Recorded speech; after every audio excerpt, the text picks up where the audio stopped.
Stage में तशरीफ फरमा बीआरएस पार्टी के खास कारकुन, हमारे बीआरएस पार्टी के तमाम सरपंच पीटीसी और खासकर इस जलसे में और अपने चेवेला को तशरीफ फरमा मोहम्मद अली साहब, मैं हर दिल अजीज उनको चेवेला को इस्तकबाल करता हूँ, खैर मखदूम करता हूँ। मैं बस 10 से 15 मिनट बोलता हूँ।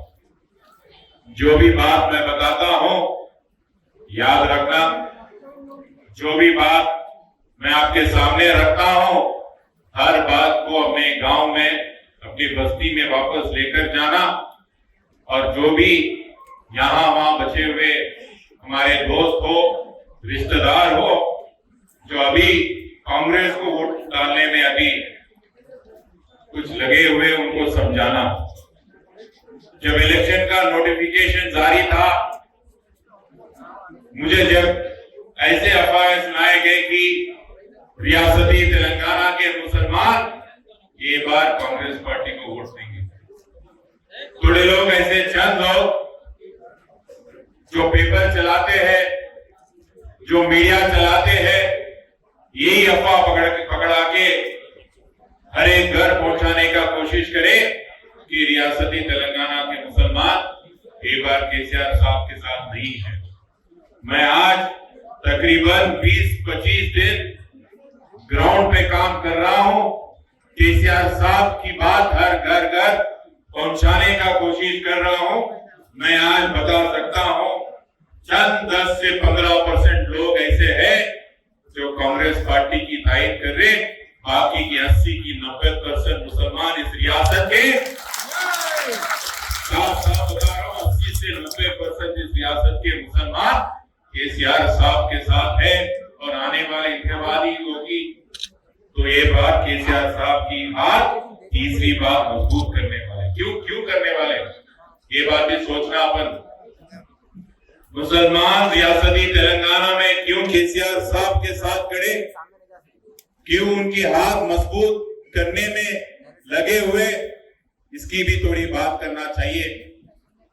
एक बात याद रखो, जो सेक्युलर, अपने आप को सेक्युलर पार्टी कहलाती है, जो अपने आप आजाद हिंदुस्तान में 70 साल से मुसलमानों का वोट लेती हुई आ रही है इस मुल्क में, अगर आज मुसलमानों की हाल सबसे पिछड़ा हुआ है, सबसे गरीब मुसलमान है आज हिंदुस्तान में, इस मुल्क में, उसकी जिम्मेदारी भी 70 साल से जो मुसलमान वोट देते हुए आ रही थी उनको उठाना पड़ेगा। जो पार्टी को अपन बचपन से अपने दादा परदादा वोट देते हुए आ रहे, कभी भी बस मुसलमानों की वोट पे मोहब्बत थी कांग्रेस पार्टी को, मुसलमानों को एक वोट देते हुए मशीन की तरह फरका उनको, पर कभी इंसानियत के दौर पे नहीं।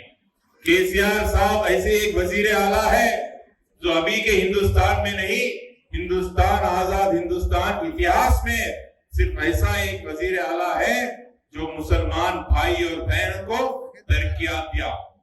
याद रखो, ऐसी एक ही रियासत है हिंदुस्तान में जहां मुसलमान भाइयों को सबसे ज्यादा बजट दी जाती है उनकी बजट में। ऐसी एक ही रियासत है हिंदुस्तान में जहां हमारे गरीब माइनॉरिटी बच्चों को शादी कराई जाती है। ऐसी एक ही रियासत है हिंदुस्तान में तेलंगाना जहां माइनॉरिटी बच्चों को तालीम दी जाती है फ्री। ऐसी एक ही रियासत है तेलंगाना जो हमारे मस्जिद के मौला और अवाम गुमान के उनको तनख्वाह दी जाती है। और ऐसी एक ही रियासत है जो मुसलमानों को मोहब्बत और इज्जत दिलाती है, उसकी मिसाल हमारे मोहम्मद अली साहब ही है।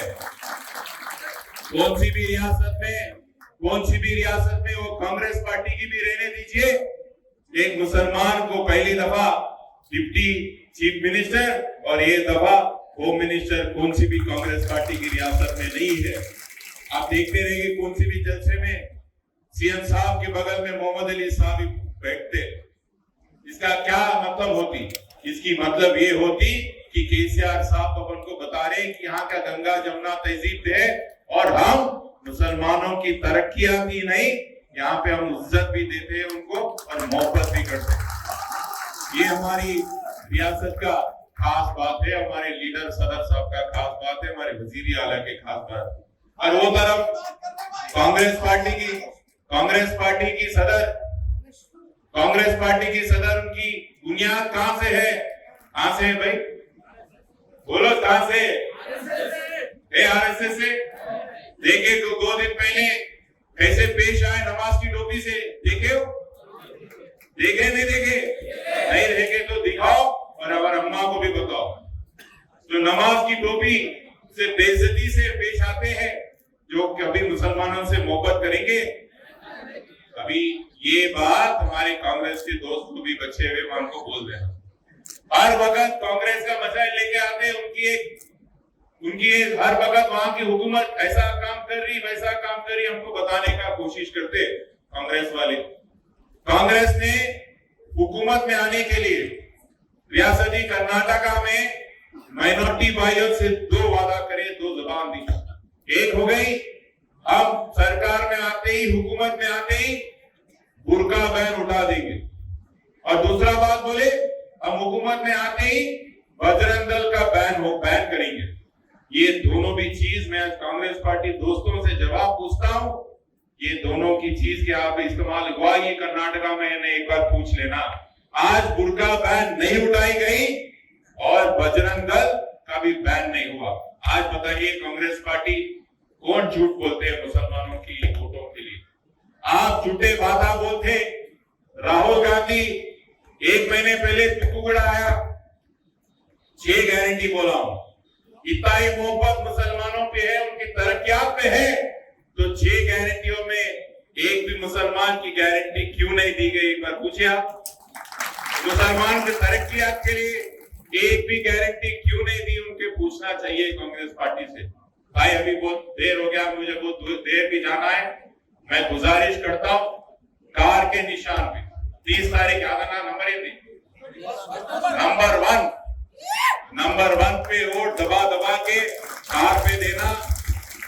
ये बात क्यों याद रखो, मैं बताता हूं, अगर केसीआर वजीर आला इस रियासत के और एक बार चीफ मिनिस्टर नहीं बनेंगे, सबसे ज्यादा नुकसान इस मुल्क का मुसलमान की होगा। ये बात याद रखिए, सबसे ज्यादा नुकसान होगा, ये बात याद रखो।